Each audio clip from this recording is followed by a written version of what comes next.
세금 잘 알려주는 쌤 누나, 쌤 언니 투자형 세무사. 박송희 세무사입니다. 안녕하세요. 안녕하세요. 오늘 저희가 준비한 주제는 많은 분들이 저희 영상들 중에서 가장 많이 보시는 게 현금 증여더라고요. 네, 증여를 진짜 많이 하시나 봐요. 근데 뭐 증여라고 하면은 엄청 거창해서 뭐 부동산 큰 거를 증여한다든지 부모님이 어마어마한 뭐 가업을 물려준다든지 이런 것들만 생각하실 텐데 최근에는 그렇지 않고 뭐 일반적인 분들도 자녀분들한테 아주 작은 금액이지만 미래의 자산이 될 만한 것들을 증여를 많이 해주시고 있고 그걸 신고까지 완벽하게 하시는 분들이 많아지셨어요. 그리고 또 한 번에 목돈 뭐 2천만 원 이렇게 주면 너무 좋겠지만 그게 아니라 매달 좀 꾸준하게 이렇게 적금을 들어준다든지 아니면 네. 펀드를 좀 들어주고 싶은데 그럴 때 이거 증여세 신고를 해야 되는 건지 해야 되나요? 해야 되죠. 근데 해야 되는데 어떻게 하는 건지 그리고 했을 때 장점이 있는지 사실 자녀 명의로 이제 적금을 이제 매달 해주기로 하고 뭐 15만 원씩이라고 치면 1년 해봐야 180이에요 원금이. 뭐 이렇게 10년 해도 1,800인데 뭐 증여 2천만 원까지 뭐 세금도 안 나온다고 하는데 그럼 신고 하나 차이가 없는 거 아니냐? 어떤 차이가 있나요? 차이가 있죠. 왜냐하면 증여세에서는 이 가장 중요한 게 언제 증여한 거로 볼 거냐가 있고 증여했다면 얼마를 증여한 거로 볼 거냐 요 두 가지가 중요하잖아요. 네. 신고했을 때, 안 했을 때 요 두 가지가 기준이 달라져요. 네. 우선 첫 번째로 언제 증여한 거로 볼 거냐. 신고를 했다면 언제 증여한 거로 보는 거죠? 네, 증여세 신고를 했다면 그 입금한 때가 증여일이 되는 거죠. 네, 이게 아마 2012년인가 그때 법이 바뀌었는데 여기 명확하지 않다가 새로 그때 법이 생겼어요.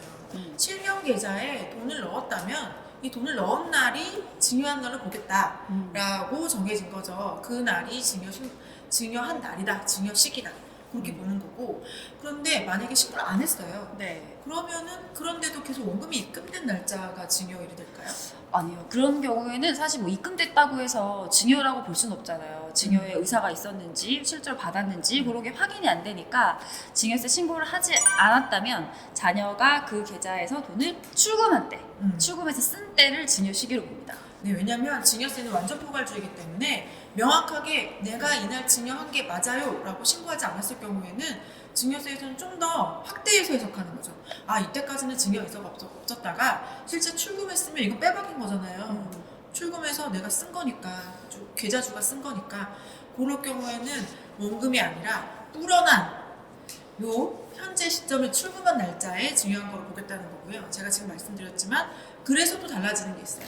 네, 바로 그럼 증여를 했다면 그 가액이 어떻게 평가가 될 거냐? 그죠? 만약에 매 증여세를 신고를 했다면 입금할 때마다 그 원금을 증여한 거겠죠? 제가 원금을 증여하겠다 의사가 있었던 거니까. 네, 근데 그렇지 않고 신고를 쭉 안 하다가 갑자기 세무서에서 그 사실을 알게 됐어요.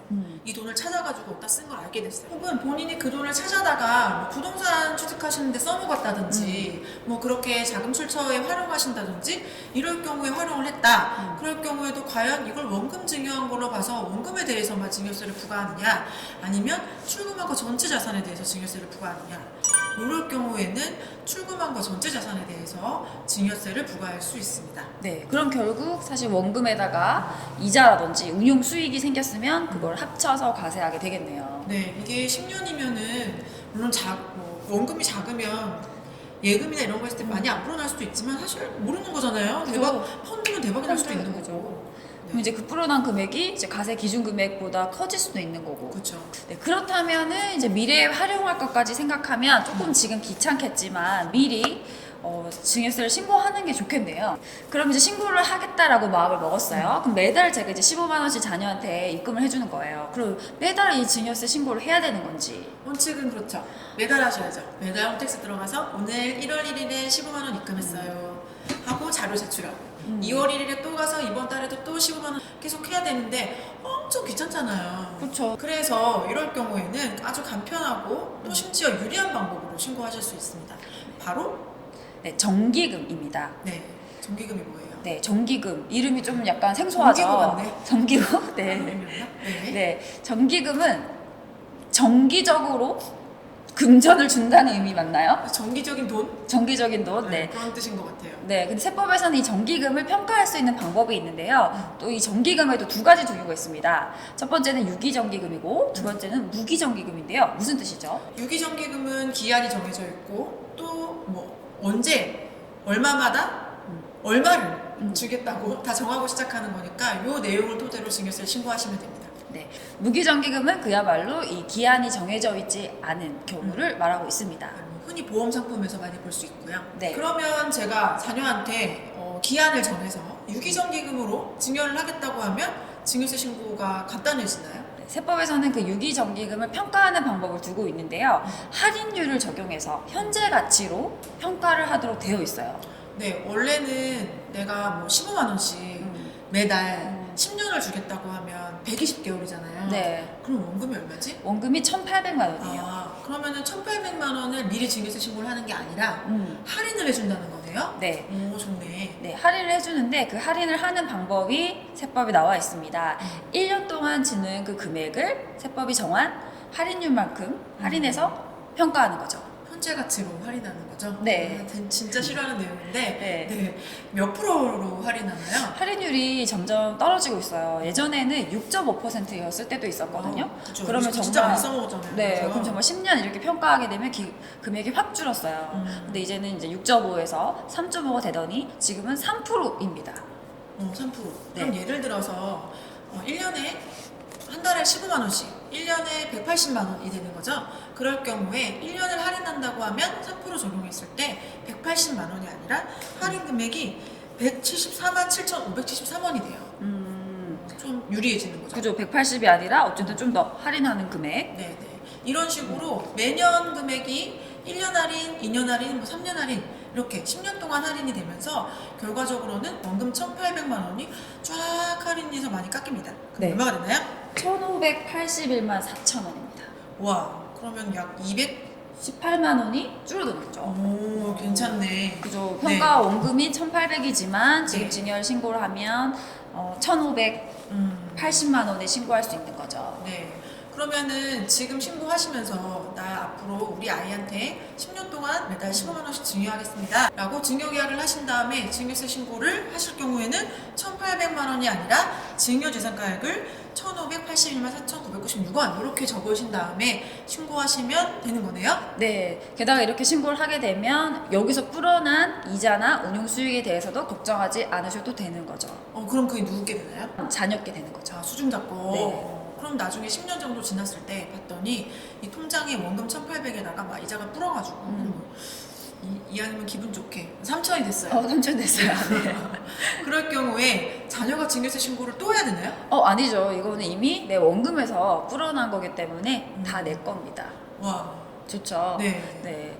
근데 지금 저희가 이야기했듯이 뭐 15만 원을 할인했더니 1,580이 됐어요. 이게 되게 우리는 이제 표가 있어서 바로바로 계산을 했지만 이제 하기 어려울 수도 있잖아. 10만 원 네. 하고 싶은 사람도 있고 뭐 30만 원도 있을 거고 어떻게 좀 도움을 주실 건가요? 네, 저희가 엑셀 같이 첨부해놨어요. 여기 엑셀에 보시면 칸에다가 숫자만 넣으시면 할인 금액이 나올 수 있게 되어 있으니까 잘 활용해 보시면 좋을 것 같습니다. 그러면 증여세 신고하실 때 이 평가한 자료를 첨부를 하고 또 증여 계약서도 같이 첨부를 해야 되잖아요. 네, 증여계약서 첨부하시는 거는 사실 두 가지 방법이 있는데요. 별도의 증여계약서를 만드실 수도 있어요. 뭐 서식이 있는 건 아니고 그냥 증여계약서, 증여자 누구, 수중자 누구, 그리고 뭘 증여한다. 나는 현금 15만 원을 매달 1월 1일에 10년 동안 증여하겠다. 자동이체의 방법으로 증여하겠다. 뭐 디테일하게 안 쓰셔도 되고요. 언제부터 언제까지 얼마를 얼마마다 요거 내용을 써주시면 되고요. 요거를 별도로 작성하신 다음에 홈택스 신고하실 때 PDF로 업로드하는 방법이 하나가 있고 두 번째는 홈택스 내에서 작성하시는 방법이 있어요. 신고하실 때 보면은 증여계약서 작성하기라는 항목이 있거든요. 거기 누르시면 빈 공간이 있어요. 거기다 그냥 쓰시면 돼요. 쓰시면 되니까 거기다 내용을 쓰시고 대신 거기서 유기정기금 할인을 해주진 않아요. 그 계산된 금액을 보고 증여재산 평가한 금액에 직접 입력을 하셔야 돼요. 네. 그래도 어쨌든 저희가 이 파일을 드리면 저희도 만든 거잖아요. 네. 도움이 많이 되시길 바라고 네, 이렇게 좀 지금 손품을 팔아서 신고를 해두시면 자녀분한테도 미래에 든든한 힘이 되지 않을까 합니다. 네, 근데 한 가지 유의하실 사항이 있어요. 저희가 우리 자녀에게 지금 이제 계속 15만 원 얘기를 말씀드렸는데 15만 원을 매달 주겠다고 약속을 했는데 어쩌다 보니까 우리 아이가 갑자기 아직 미성년자임에도 불구하고 뭔가 좋은 일이 생겨서 더 이상 증여하지 않아도 되게 된 거예요. 네. 나는 1,800만 원 주기로 약속했는데 뭐 한 5년 정도 지나서 이제 안 하려고 한다. 네. 그러면 어떻게 되죠? 그럴 때는 수정해서 경종 청구를 하시면 돌려받을 수 있습니다. 네, 납부세액이 있으시다면 돌려받으실 수가 있고요. 혹시 납부세액이 없으시다고 하더라도 증여재산 가액을 낮춰놓으셔야 나머지 비과세 부분을 나중에 써먹으실 수 있으니까 꼭 수정 신고하시는 게 좋겠죠? 그 다음에는 저희가 직접 이 유기정기금을 신고하는 영상을 촬영해서 올려드릴 테니까 참고해 보시면 될 것 같습니다. 새해가 되었으니까 자녀분들한테 뭔가 해줘야겠다 생각하시는 분들이 많으실 텐데 그럴 때 그냥 계좌에 돈만 넣어주지 마시고 이렇게 증여세 신고를 해 놓으시면 나중에 10년, 20년 지난 다음에 원금이 늘어나서 자녀분들의 취직자금으로 잘 쓰일 수가 있으니까 납부세액 없다고 안 해도 되지 않아? 이렇게 밀어놓지 마시고 신고를 꼭 하시는 것이 좋겠습니다. 네, 그럼 지금까지 세금 잘 알려주는 쌤 누나 쌤언니였습니다. 안녕!